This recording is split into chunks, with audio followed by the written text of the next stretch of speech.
Saudi আরব, পাকিস্তান এবং তুরস্ক যে জোট গঠন করেছে, সেই সামরিক জোটে মালয়েশিয়া এবং ইন্দোনেশিয়া কি যোগ দেবে? তাদের কি যোগ দেওয়া প্রয়োজন? তাদের যোগদানের ফলে এই জোটের শক্তি সামর্থ্য বাড়বে বৈকি, কিন্তু তাতে লাভটা কি হবে?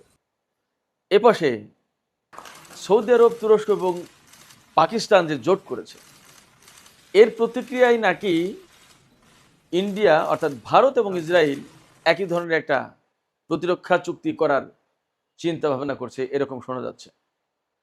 তার ফলাফলটা কি হবে?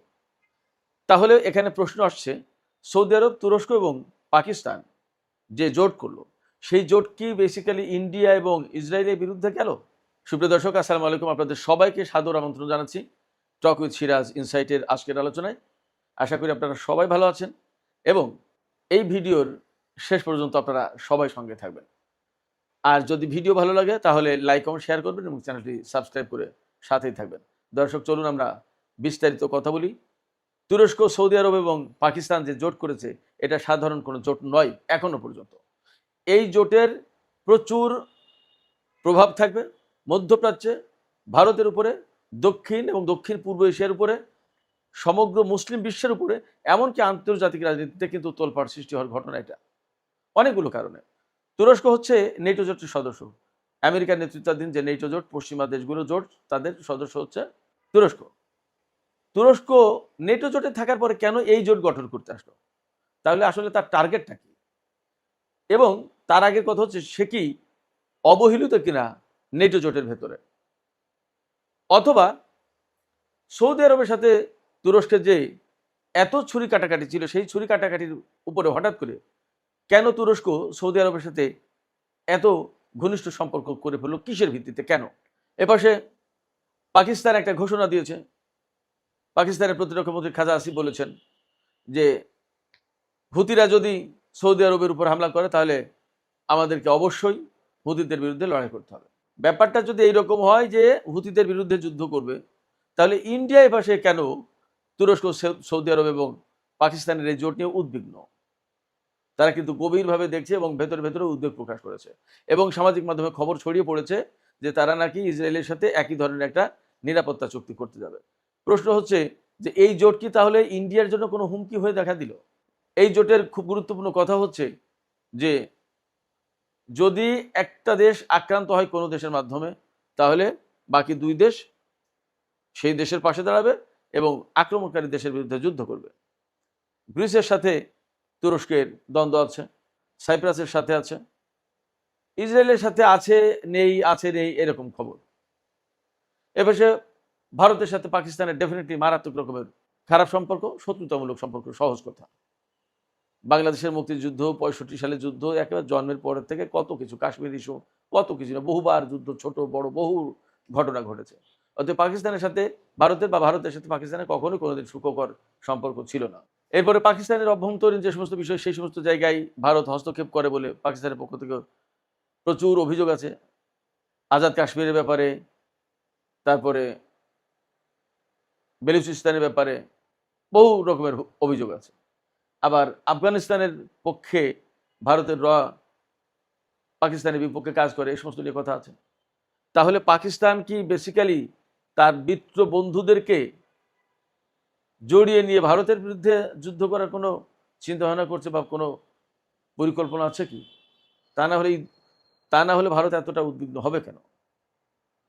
আজকে পাকিস্তানের প্রধানমন্ত্রী শেহবাজ শরীফ বলেছেন, পাকিস্তান এবং তুরস্ক একই দেহের একই হার্ট।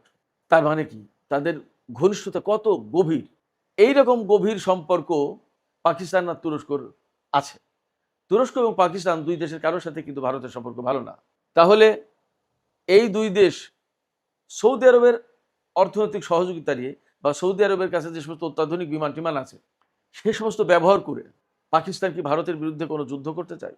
পাকিস্তানে বিভিন্ন রকমের ক্ষেপণাস্ত্র পরীক্ষা করা হচ্ছে, ড্রোন, ক্ষেপণাস্ত্র, রোবট, অনেক কিছু দেখানো হচ্ছে। কি চায় তারা? ওপাশে চীন কিন্তু বিভিন্ন রকমের প্রযুক্তির পরীক্ষা করছে। আসলে কি হচ্ছে, কি হতে যাচ্ছে? আর ভারত এবং ইসরায়েল যদি এই জোটের মোকাবেলায় একটা নিরাপত্তা চুক্তি করে, তাহলে তার প্রভাব কি পড়তে পারে? তার প্রভাব যা পড়তে পারে বলে মনে করা হয়, সেটা হচ্ছে যে দক্ষিণ এশিয়ায় ইসরায়েলের তৎপরতা অনেক বেড়ে যাবে।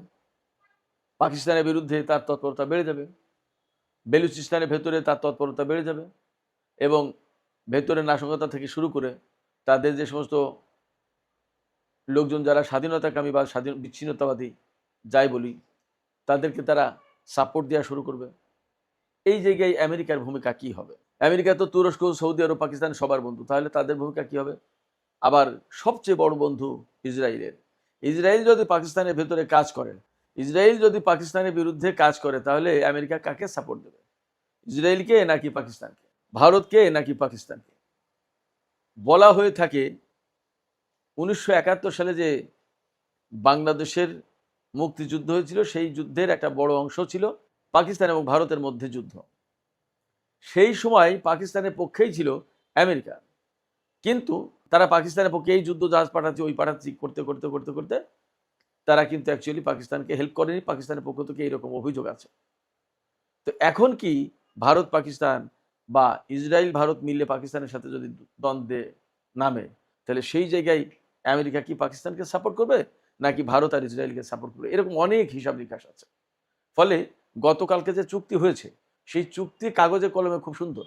সেই চুক্তিতে দেখা যাচ্ছে 3টা বিরাট দেশ তাদের বিরাট ভূখণ্ড যুক্ত হলো একসাথে, তাদের বিরাট সামরিক বাহিনী, 20 লাখ মতো প্রায় সামরিক বাহিনী, তারপরে 3000 বিমান, যুদ্ধ বিমান, যুদ্ধের কাজে ব্যবহৃত ফাইটার, তারপরে হেলিকপ্টার বা আদার ধরেন অনেক কিছু মিলে, হয়তো ড্রোন টোন সমস্ত সব কিছু মিলে, এয়ারক্রাফট মিলে, বহু সংখ্যক সাবমেরিন, 22টি সম্ভবত সাবমেরিন, বহু সংখ্যক যুদ্ধজাহাজ, অনেক কিছু। কিন্তু এগুলোতে কি হবেটা কি? এটা আসলে কোনভাবে ব্যবহার করা হবে এবং কতটুকু ব্যবহার করা সম্ভব হবে, এই জায়গায় প্রশ্ন আসছে। খুব সম্প্রতি একটা খবর ছিল, মালয়েশিয়াতে কয়েকজন ইসরায়েলি ডুয়াল নাগরিক, তারা আমেরিকারও নাগরিক, ইসরায়েলেরও নাগরিক, এইরকম কিছু লোককে পাওয়া গেছে এবং আনোয়ার ইব্রাহিম সরাসরি তাদেরকে মালয়েশিয়া থেকে বহিষ্কার করেছে। আমেরিকা যদিও বিরোধিতা করেছে যে তারা তো আমাদের নাগরিক, আমেরিকা নাগরিক, তাদেরকে বের করলে কেন? এবং মালয়েশিয়ার রাষ্ট্রদূতকে তলব করেছিল আমেরিকা, কিন্তু মালয়েশিয়া খুব কঠোর অবস্থান নিয়েছে যে নো, তাদের যেহেতু সিটিজেনশিপ ইসরায়েলেরও আছে, আর ইসরায়েলকে আমরা যেহেতু কোনো বৈধ রাষ্ট্র হিসেবে স্বীকৃতি দেই না, অতএব ইসরায়েলের কোনো নাগরিক আমাদের দেশে থাকতে পারবে না। তারা যদি সরলে অর্থাৎ শুধুমাত্র মার্কিন নাগরিক হতো তাহলে ভিন্ন কথা, কিন্তু ইসরায়েলের নাগরিক হওয়ার কারণে আমরা তাদেরকে এখানে কোনো মতেই থাকতে দিতে পারি না। তার মানে মালয়েশিয়ার কিন্তু শক্ত অবস্থান আছে। ইন্দোনেশিয়ারও ইসরায়েলের ব্যাপারে একই রকমের শক্ত অবস্থান আছে। তাহলে এই দুটো দেশ শোনা যাচ্ছে এবং তাদের জনগণের পক্ষ থেকে নাকি দাবি আছে যে এই জোটে যুক্ত হওয়া যাক বা হওয়া উচিত।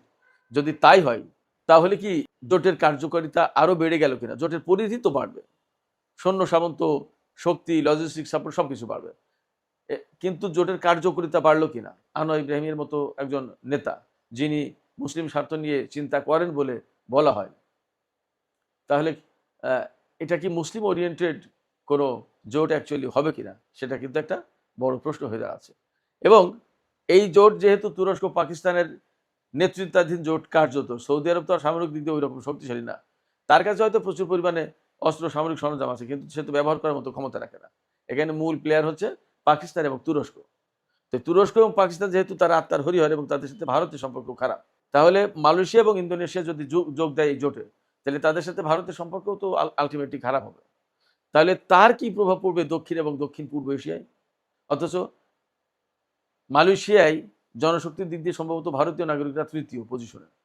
এটার কি প্রভাব দক্ষিণ এবং দক্ষিণ পূর্ব এশিয়ায় পড়বে? আমাদের কিন্তু আসলে অনেক কিছু ভাবনার চিন্তার আছে। তো এইরকম হিসাব নিকাশের একটা পর্যায়ে কিন্তু আমাদের বাংলাদেশের প্রসঙ্গ আসবে। আমরা কি করব?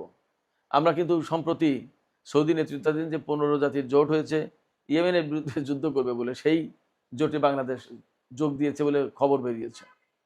এখন সেই জোটে যোগ দেওয়ার পরে এই যে মুসলিম জোট বা মুসলিম নেটো বা ইসলামী নেটো যা বলি, যে নামে আমরা ডাকি না কেন, তাতেও কি বাংলাদেশ যুক্ত হবে? এরকম কথা কিন্তু শোনা যাচ্ছিল যে বাংলাদেশ তুরস্ক এবং পাকিস্তানের সাথে বিশেষ ঘনিষ্ঠতা বাড়াচ্ছে এবং বিশেষ ঘনিষ্ঠতা তৈরি করছে। এমনকি তুরস্কের কাছ থেকে কি সামরিক সরঞ্জাম কিনবে, পাকিস্তানের কাছ থেকে কেনা উচিত বলে অনেক চাপ আছে, চীনের কাছ থেকে যে 10C বিমান কিনবে, এরকম একটা ব্যাপার আছে কিন্তু। এবং ইদানিং ভারতের সাথে সম্পর্ক আরেকটু খারাপ হলো শেখ হাসিনার সেদিন দিল্লির যে সংবাদ সম্মেলনে বক্তব্য রাখা, এটা নিয়ে। তো এই সমস্ত কারণে ভারত যেমন ইসরায়েলের সাথে একটা জোট করে ফেলবে, তখন কি বাংলাদেশ আর একা থাকবে কেন? সেও কি সৌদি, তুর্কি, পাকিস্তান এই জোটে যুক্ত হবে? এবং সবশেষে আমি এই প্রশ্ন রেখেই আলোচনা শেষ করতে চাই। সেটা হচ্ছে যে এই জোট আসলে কতদূর যেতে পারবে এবং কতটা কার্যকরী হবে? ওআইসি কিন্তু গঠিত হয়েছিল। যদিও ওআইসি কোনো সামরিক জোট ছিল না, কিন্তু ওআইসি রাজনৈতিক ক্ষেত্রেও শক্ত কোনো ভূমিকা পালন করতে পেরেছে আমরা তা কিন্তু দেখি না। সেক্ষেত্রে এই জোট কি শুধু কাগজে কলমে হবে, নাকি অ্যাকচুয়ালি খুব বড় কিছু হবে? আমরা সেই জবাব এবং সেটা দেখার অপেক্ষায় থাকলাম। সুপ্রিয় দর্শক, আলোচনা শেষ করব। আলোচনা শেষ করার আগে আমি আপনাদের কাছেই জানতে চাই, আপনারা কি মনে করছেন এই জোট কি খুব দ্রুতই বিস্তার লাভ করবে, অনেকেই যোগ দেবে এবং বাংলাদেশও কি তাতে যুক্ত হবে মনে হচ্ছে, বা বাংলাদেশের এই জোটে যুক্ত হওয়া উচিত কিনা? আপনারা মতামত দিতে পারেন। আর আবারও বলি, ভিডিও যদি ভালো লাগে তাহলে লাইক, কমেন্ট, শেয়ার করবেন এবং চ্যানেলটি সাবস্ক্রাইব